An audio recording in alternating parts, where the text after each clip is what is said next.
कांग्रेस छोड़ना किरण चौधरी की साबित होगी सबसे बड़ी भूल? हरियाणा में क्या इस बार पलट जाएगी सरकार? हरियाणा में कांग्रेस की सरकार बनी तो खाली हाथ रह जाएगी किरण चौधरी? कांग्रेस में रहती तो मिल सकता था मंत्री पद। बीजेपी के सर्वे में पार्टी नहीं बना पा रही है इस बार सरकार। बीजेपी में किरण चौधरी को रहना पड़ेगा, विधायकी तक सीमित। नमस्कार, मेरा नाम है राज के वर्मा और आप देख रहे हैं रिपोर्टर जी। रिपोर्टर जी चैनल को अगर सब्सक्राइब नहीं किया तो सबसे पहले चैनल को जरूर सब्सक्राइब करें। चलिए बात करते हैं नेताओं की। नेताओं के लिए कहा जाता है कि वो किसी के सगे नहीं होते। अगर उनके जीवन में कुछ सगा होता है तो वो है सत्ता का सुख, और सत्ता के सुख के लिए नेताजी कभी भी कुछ भी कर सकते हैं, और उसके लिए उन्हें वर्षों से जिस पार्टी के लिए वो समर्पित हो उसे छोड़ना भी पड़े तो उसमें भी वो गुरेज नहीं करते हैं।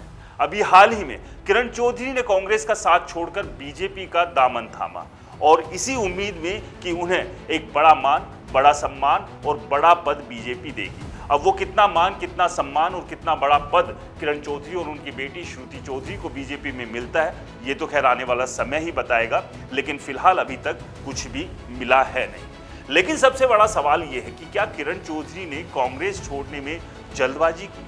10 साल से जो कांग्रेस हरियाणा की सत्ता से दूर रही थी, उसके इस बार सत्ता में आने के चांसेस कुछ बेहतर लग रहे हैं। और अगर इस तरह के बेहतरीन मौके के दौरान ही अगर कोई नेता पार्टी छोड़कर किसी ऐसे दल की तरफ निकल ले जिसकी सरकार की लुटिया इस बार अगर डूब सकती है, तो आप ये कहेंगे कि शायद कोई बड़ी चूक जो है इन नेताजी ने कर दी है। तो क्या किरण चौधरी ने भी यही चूक यहां पर की है?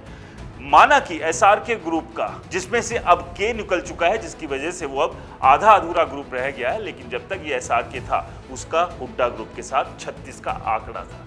लेकिन इस आंकड़े के बीच क्या अगर कांग्रेस की हरियाणा में सरकार 2024 में बनती तो उसमें एसआरके गुट की भी क्या बल्ले बल्ले नहीं होती? क्या किरण चौधरी के हाथ भी सत्ता में रहते हुए कुछ ताकत नहीं लगती?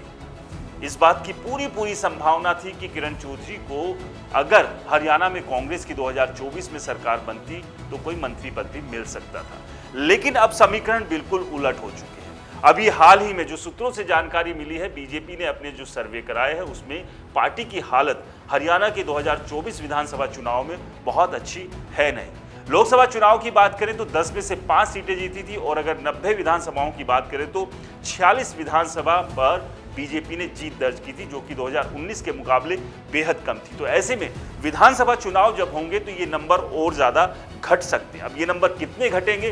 क्या इतने ज्यादा घट जाएंगे कि इधर उधर से जोड़ तोड़ करने के बावजूद बीजेपी सरकार नहीं बना पाएगी, या बीजेपी कोई बड़ा उलटफेर कर सकती है? तो अभी भी किसी भी तरह की संभावना और आशंकाओं से इनकार किया नहीं जा सकता। लेकिन बात यहाँ किरण चौधरी की हम कर रहे थे कि किरण चौधरी ने क्या ये जल्दबाजी की? अगर किरण चौधरी कुछ समय और इंतजार करती, वो अलग बात थी कि मतभेद लगातार बढ़ रहे थे। भूपेंद्र सिंह हुड्डा ने उनकी बेटी श्रुति चौधरी का लोकसभा से टिकट काट दिया था, और उसकी नाराजगी जो है वो साफ दिख रही थी।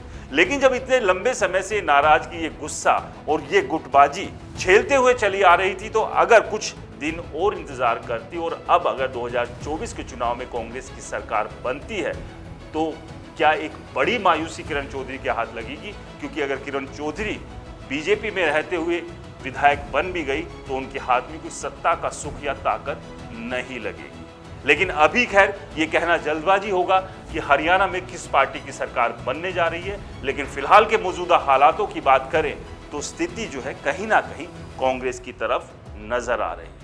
कांग्रेस के नंबर फिलहाल इस वक्त ज्यादा बेहतर दिख रहे हैं, और इन्हीं बेहतर नंबरों के बीच अक्सर हमने देखा है कि जब भी जिस पार्टी की सरकार बनती है, न केवल उस पार्टी के भीतर के नेता बल्कि दाएं बाएं के नेता भी उस पार्टी के साथ पींगे बढ़ाना शुरू कर देते हैं। लेकिन यहां पर किरण चौधरी ने कांग्रेस का साथ छोड़ बीजेपी के साथ जाने का निर्णय लिया। अब यह निर्णय कितना सही है और कितना गलत, ये तो खैर चुनावों के नतीजों के बाद साफ हो पाएगा। लेकिन अभी भी एक उम्मीद यहां पर किरण चौधरी को है, राज्यसभा सीट मिलने की। तो क्या राज्यसभा सीट भी किरण चौधरी को मिल पाएगी, या फिर ये जो कदम उठाया किरण चौधरी ने वो एक भूल साबित होगी?